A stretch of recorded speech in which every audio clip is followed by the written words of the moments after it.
Orada sol tarafa doğru bir pas. Haydi iyi orta gelsin. Nereye Talisca yaptı? geldi. Yine iyi yere. Gelişine. Gol!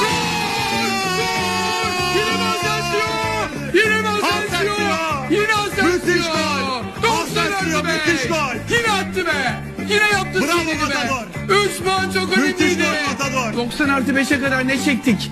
Ne çile Müthiş çektik? gol. Ama 3 puanla bitecek bu maç. Oh. Sana helal olsun Matador'um benim. Nenenin ortasına gelişine sol ayağıyla bir kapattı. Harika gol, Bir müthiş gol kapattı, attı. müthiş gol. Allah'ım ya seni veren Allah'a şükürler olsun. Çok iyi. Sol tarafta Kafı'ya uzaklaştıralım şunu. 11. uzatma dakikasındayız. Kamil'in pası. Veledicak doldurdu içeriye.